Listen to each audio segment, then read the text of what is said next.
Halo YouTube, balik lagi di FD Channel bersama gue Farhan di sini, dan kali ini gue baru aja kelar ngerakit PC pesanan dari salah satu subscriber yang berdomisili di daerah istimewa Yogyakarta, coy. Kalau gue lihat dari Instagramnya, Bro Raffi selaku owner dari PC ini tuh adalah seorang seniman yang berkecimpung di dunia musik, coy. Makanya waktu mau ngerakit PC dia bilang kebutuhannya itu untuk studio musik di rumahnya. Tapi ternyata tujuannya bukan cuma itu doang, cuy, karena selain musik, Bro Raffi ini juga suka banget main game. Jadi seperti apa sih PC-nya Bro Raffi dari Yogyakarta ini? Untuk itu pastikan kalian nonton video ini sampai habis supaya nggak ketinggalan semua informasinya, cuy. Dan jangan lupa juga untuk klik tombol subscribe-nya, karena dengan begitu kalian sudah sangat mensupport channel ini untuk bisa lebih berkembang lagi, dan tentunya supaya kalian nggak akan ketinggalan kalau gua upload video terbaru di channel ini. Oke, subscribe dan nyalakan lonceng notifikasinya, cuy. Jadi singkat cerita, Bro Raffi minta dirakitkan PC dengan budget sekitar 20 sampai dengan 21 jutaan. Bro Raffi ini sebenarnya udah punya ya list komponen-komponen yang ingin dia gunakan di rakitan ini. Walaupun ada beberapa komponen yang dia kurang paham ya cuy, makanya di sini gue coba sesuaikan list tersebut dengan budget yang ada.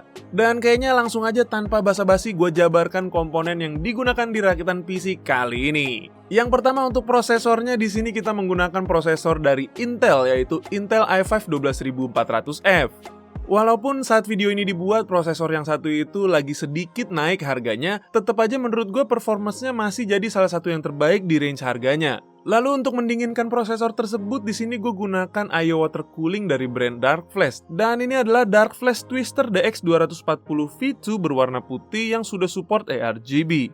Yang udah sering nonton video-video gue udah pasti tahu lah ya performance water cooling yang satu ini kayak gimana. Berikutnya untuk motherboard, di sini kita menggunakan motherboard dari brand Asus. Dan ini adalah Asus Prime B660ME Wi-Fi D4. Untuk motherboard, di sini request dari ownernya adalah motherboardnya harus punya Bluetooth dan Wi-Fi. Dan karena di rakitan ini ada komponen lain yang menggunakan brand Asus juga, jadi sekalian aja kita gunakan brand yang sama, cuy. Next untuk RAM-nya, di sini kita menggunakan RAM yang secara tampilan menurut gue tuh super kece, cuy. Dan ini adalah RAM dari Team Group, yaitu T-Force Extreme ARGB White 2x8GB 3200 MHz CL16. RAM yang satu ini secara desain emang nggak ada obat. Gue sih nggak heran ya kalau dia dapat gelar IF Design Award 2021 dan beberapa award lainnya. Secara performance juga kayaknya udah nggak perlu diraguin lagi karena gue udah sering banget pakai RAM ini. Oke, kita move on ke komponen berikutnya. Untuk storage, di sini gue menggunakan satu buah SSD NVMe dari brand Western Digital. Dan ini adalah WD Blue SN570 dengan kapasitas 500GB. Dan gue juga menggunakan satu buah harddisk untuk penyimpanan data berkapasitas 2TB dari brand Seagate. Berikutnya untuk power supply, di sini kita menggunakan power supply dari brand Seasonic. Dan ini adalah Seasonic S12 Mark III dengan kapasitas 650W yang sudah bersertifikasi 80+ bronze. Lalu untuk pemanis tampilan dari PC ini, gue menambahkan sleeve cable dari brand Techwear. Dan ini adalah Techwear Flex Black and White.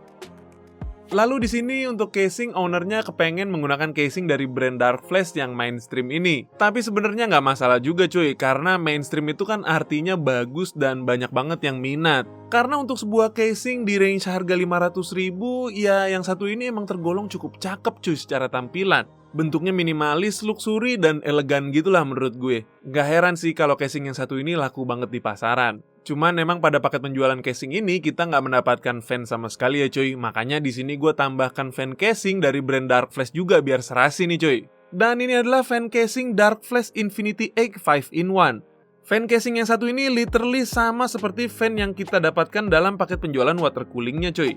Jadi pastinya secara tampilan akan matching banget. Nah, yang terakhir ini adalah menu utama di rakitan PC kali ini yang bikin PC-nya terlihat sangat keker, sangat padat di dalamnya cuy. Dan ini adalah VGA card dari brand Asus, yaitu Asus TUF Gaming GeForce RTX 3060 Ti V2 OC Edition 8GB GDDR6.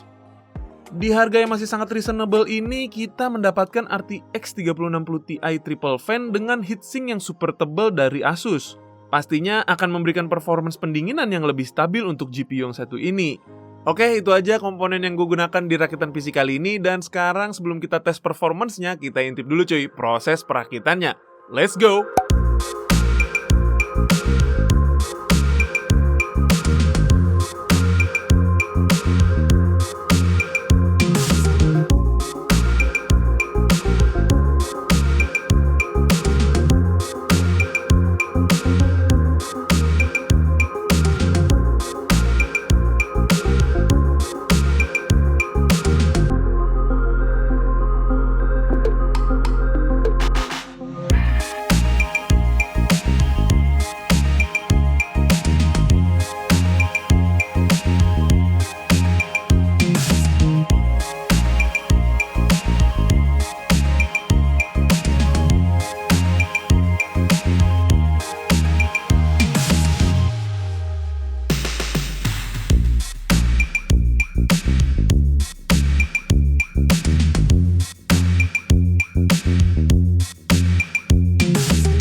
I think that we've all had enough. What keeps you up at night, yeah? Make all the demons quiet, yeah. We were built to thrive, yeah. I think that we've all had enough. Oh, yeah, I think that we've all had enough. Sick of dealing with the old plan. They know that we're calling it wrong. You got me like, oh, yeah, I think that we've all had enough. Sick of dealing with the old plan. They know that we're calling it wrong. Hey, it's too late to try. Oke cuy, itu dia tadi proses perakitannya dan sekarang kita langsung aja tes performance dari PC ini. Pengujian ini kita lakukan di ruangan ber-AC dengan suhu 25 derajat dan tempered glass terbuka cuy. Pertama-tama kita mulai dengan pengujian sintetik menggunakan software 3D Mark Time Spy. Hasilnya untuk CPU mendapatkan skor sebesar 9.312 poin dan untuk GPU mendapatkan skor sebesar 11.442 poin. Lalu untuk Firestrike-nya sendiri, RTX 3060 Ti mendapatkan grafik skor sebesar 29.920 poin dan fisik skor sebesar 23.163 poin. Untuk suhu GPU-nya saat pengujian ini paling tinggi di 58 derajat Celcius aja cuy. Tentu aja itu semua berkat triple fan dan heatsink super gede yang diberikan Asus untuk GPU yang satu ini. Lalu berikutnya untuk Cinebench R20. Pada pengujian ini CPU-nya mampu menghasilkan multi-core score sebesar 4.378 poin dan single core di angka 623 poin. Untuk suhu tertinggi saat pengujian ini berada di 49 derajat Celcius aja cuy. Sekarang kita move on aja ke pengujian gaming. Seperti biasa, game pertama yang akan kita coba adalah game favorit gue yaitu Valorant. Menggunakan preset tertinggi dengan resolusi 1080p, PC ini mendapatkan rata-rata FPS di angka 340 sampai dengan 400 FPS cuy. Lalu berikutnya gue coba tes di Game Pass 2021 dengan preset high di resolusi 1080p, PC ini menghasilkan rata-rata FPS di angka 310 FPS cuy. Next untuk GTA 5, game ini kita jalankan di resolusi 1080p dengan preset very high dan MSAA kali 8 tentunya. PC ini menghasilkan rata-rata FPS di angka 117 FPS coy. Berikutnya untuk game Horizon Zero Dawn, seperti biasa kita jalankan benchmarknya dengan preset ultra quality di resolusi 1080p dan hasilnya PC ini mendapatkan rata-rata FPS di angka 117 FPS dengan skor benchmark di angka 21.021 poin.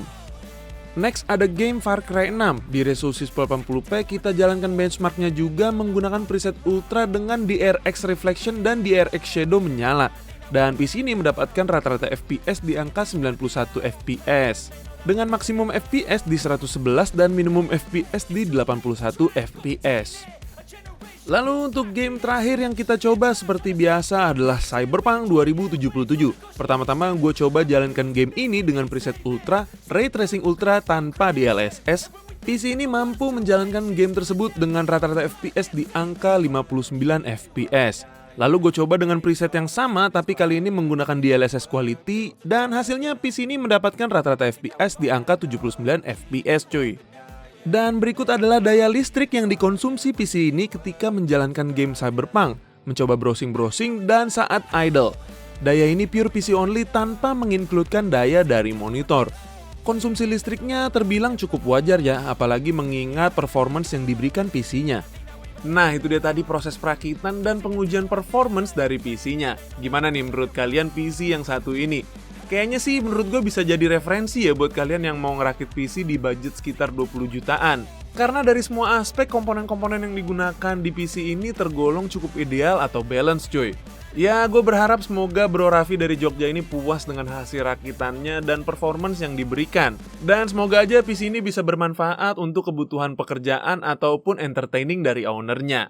Oke, kayaknya segitu aja video gue kali ini. Thank you banget buat kalian yang udah nonton video ini sampai habis. Dan thank you juga buat Bro Raffi yang udah rakit PC di FD Channel. Akhir kata, gue Farhan pamit undur diri. Don't forget to like and subscribe. And as always, see you on the next video.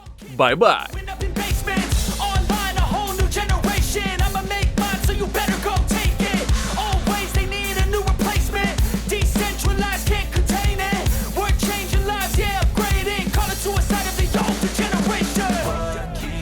But now, yeah, make all the demons quiet, yeah.